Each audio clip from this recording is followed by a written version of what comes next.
군사 장비나 시설에 들인 자금이 사상 최고치를 기록한 것으로 나타났습니다. 다시 편가르기의 시대가 돌아오고 있어요. 결국은 이제 세력권이라는 측면에서 중국 세력권과 미국 세력권 사이에서 한국은 어떤 선택을 할 것인가.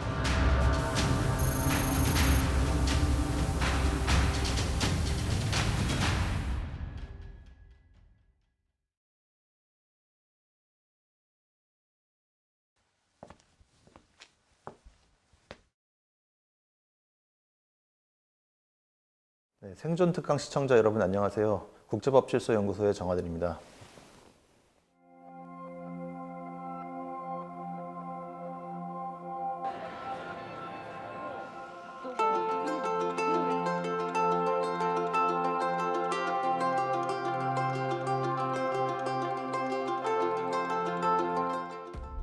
미중 간의 패권 경쟁이 과열되면서 한때는 통합되었던 세계 경제가 분절화되고 있고 블록화 현상이 일어나고 있습니다. 그뿐 아니라 세계 각지에서 많은 안보 위기가 발생하고 있는 것이 현실입니다. 혼란스러운 세상에서 대한민국은 어떠한 입장을 취하고 어떠한 경로를 선택해야 할지에 대해서 말씀 나눠보는 시간을 가져볼까 합니다. 먼저 오늘날의 국제 질서를 제대로 이해하기 위해서는 저는 패권이라는 개념에 대한 이해가 선행되어야 한다 생각을 합니다. 패권의 사전적인 의미는 어떠한 영역 내에서 지배력이나 그에 준하는 통제력을 행사하고 있는 상태를 의미합니다. 마찬가지로 국제사회에서도 패권이란 어떤 국가가 자국의 영역 내에서, 영토보다 넓은 개념입니다. 영역 내에서 지배력이나 그에 준하는 통제력을 행사하고 있는 상태로 이해하셔도 무방할 것 같습니다.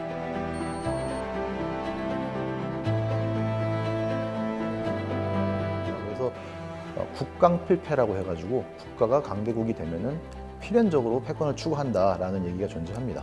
반대로 패권을 확보한 다음에는 더 이상의 팽창을 추구함으로써 자기가 구축한 패권 질서를 위태롭게 하기보다는 팽창을 멈추고 영내 안정을 추구하게 된다. 이렇게 이제 보는 시각.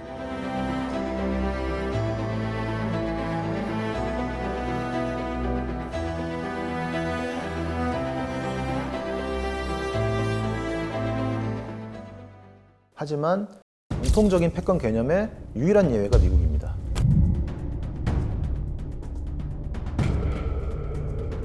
정량적인 차이와 정성적인 차이 두 가지가 다 있습니다. 정량적인 차이는 미국이 역사상 유일하게 지역 패권이 아니라 세계 패권을 확립한 국가라는 점이고요.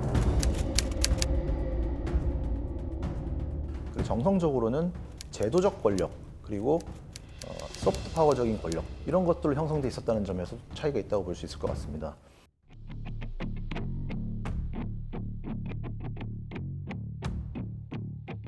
정치적인 부분에 있어서 자유주의 국제 질서를 지탱하던 기관들은 유엔과 유엔 산하 기관들이라고 볼 수가 있고, 경제적인 부분, 자유무역주의와 이런 것들을 지탱하는 기관이 WTO, 그리고 보조적으로 IMF와 세계은행 이렇게 이제 구분할 수 있을 것 같습니다. 제2차 세계대전이 터진 다음에 미국이 다시 국제연맹을 국제연합, 즉 유엔으로 만들고 직접 자기도 들어와서, 그리고 전후에 미국과 장을 가리게 된 소련도 들어와서 새로운 질서를 이제 창립하게 됩니다. 그렇게 해가지고 냉전기 한 50년 정도 유엔과 유엔을 중심으로 한 국제 질서가 이제 유지가 되어 왔는데요. 미국이 소련을 무너뜨리고 냉전에 승리한 다음에 자유주의를 한 발 더 촉진시켜서 전 세계적으로 이제 아우르게 되는 결과가 발생합니다.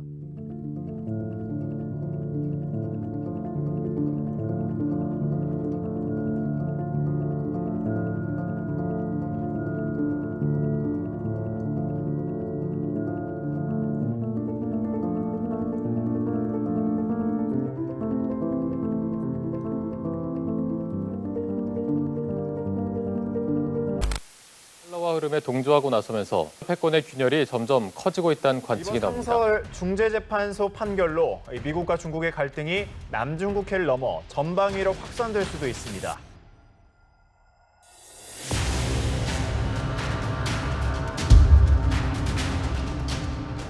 경제적인 분야에 있어서 미국은 사실 미국 스스로가 더 이상 자유무역주의를 추정하지 않죠.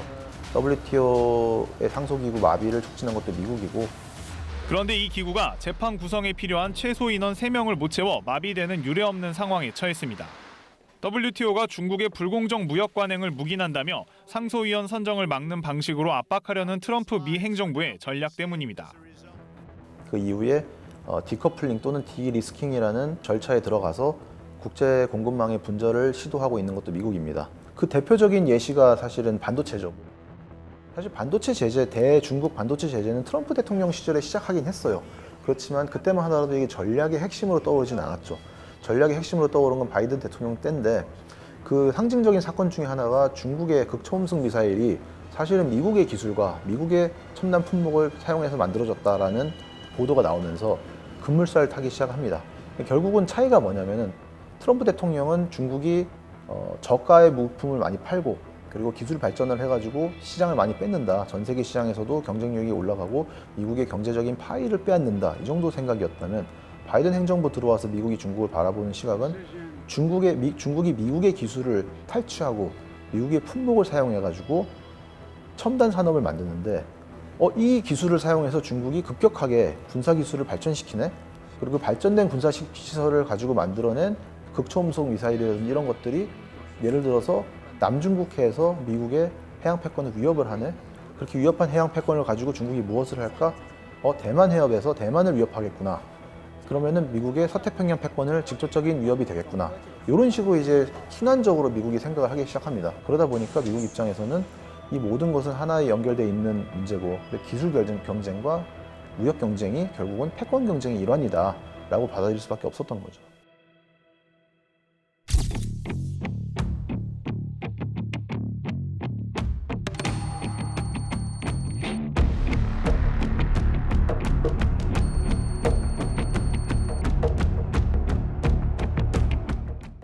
이런 상황이 오기 전에 국제 공급망에 대한 가장 많이 쓰던 단어는 가치사슬이라는 단어가 있었습니다.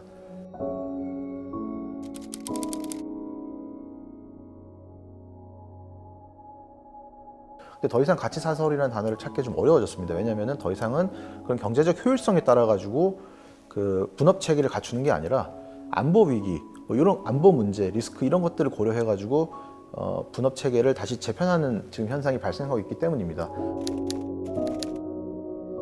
최근 들어서 그 유엔 안보리는 사실상 마비가 돼 있죠. 그 이유는 중국과 러시아가 더 이상 미국의 의지에 순응하지 않고 각자의 아젠다에 따라 가지고 여기저기서 이제 준동하고 있기 때문인데 그 부분에 있어서 2022년에 발생한 우크라이나 전쟁 그리고 이스라엘 하마스 전쟁 그리고 남중국해와 대만 해협에서 발생하는 미국과 중국 간의 대치 상황 이런 부분들이 사실은 미국이 패권국인 시절이라면 상상할 수 없었던 일입니다.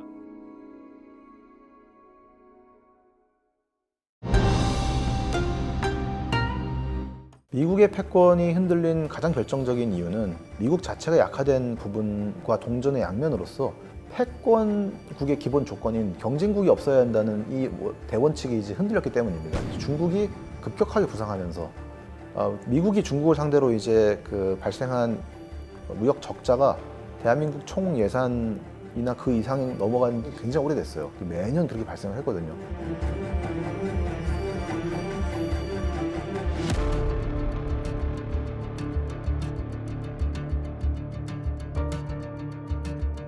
그리고 미국이 만든 WTO 규정이 미국을 좀 중국의 어떻게 보면 불공정 무역 행위라고 미국이 규정한 그런 이제 행위들을 충분히 규율하지 못하고 있다. 이런 이제 불만들이 미국엔 굉장히 팽배했습니다. 중국 같은 경우에는 이걸 살짝 우회해가지고 정부가 지급하는 게 아니라 이제 국영 기업을 통해 가지고 우회적으로 정부 관여 없이 그리고 특정성 없이 지급된다.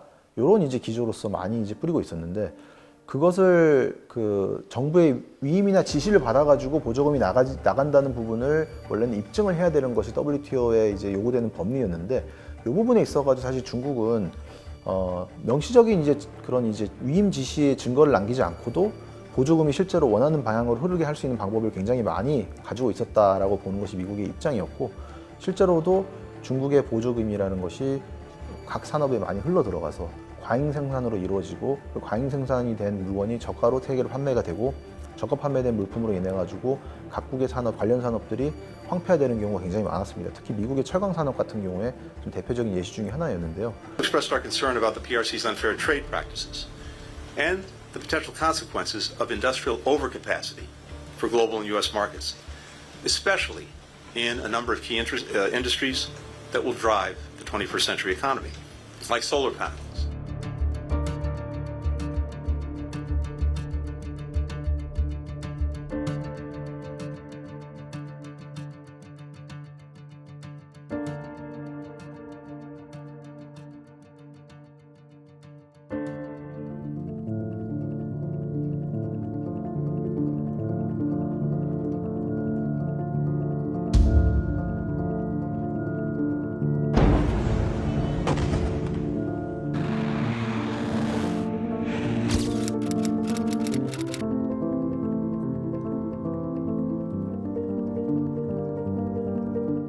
미국이 지탱해왔던 자유주의 국제 질서가 사실상 해체되는 과정이 있다라고도 볼 수 있을 것 같습니다. 근데 그러면 한국 입장에서는 사실 지금까지 해방 이후 대한민국의 성장을 견인해온 그런 모든 핵심적인 요인들이 근본적으로 뒤바뀌게 될 수 있다. 이렇게 이제 이해할 수 있을 것 같습니다.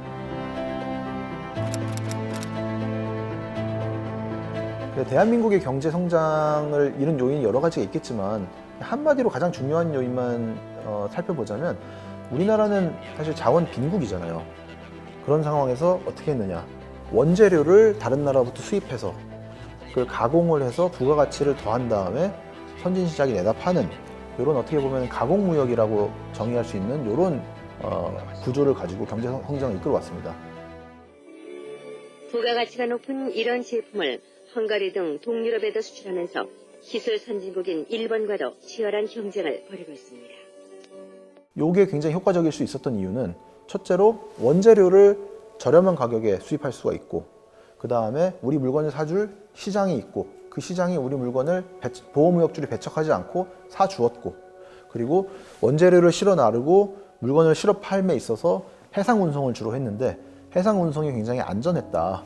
이런 이제 시대적 배경이 존재했던 거죠. 근데 이 모든 것들이 흔들릴 수가 있는 거죠.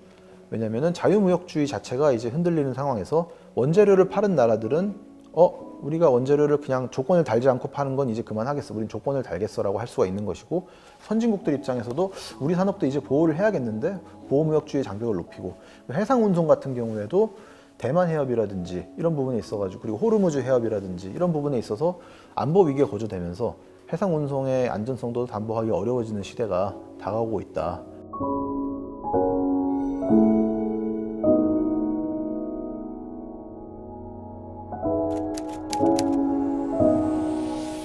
다시 편가르기의 시대가 돌아오고 있습니다. 편가르기의 시대가 돌아오고 있는 상황에서는 양쪽 모두와 이제 우리는 양쪽 모두의 편이다라는 얘기는 이제 어려워지는 거죠. 미국은 지금 현재 경제와 안보를 하나로 묶음으로 보면서 기존의 모든 거를 효율성에 따라 가지고 아웃소싱했던 그런 그 산업 기반이라든지 분업 체계들을 자기들의 이제 안보적인 신뢰성이 높은 나라들을 중심으로 재편하는 작업을 하고 있습니다.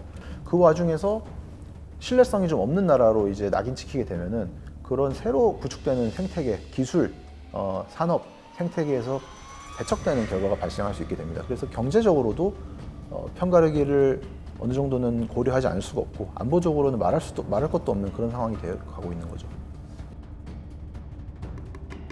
한국 기업의 차이나 리스크는 갈수록 커질 것으로 예상됩니다.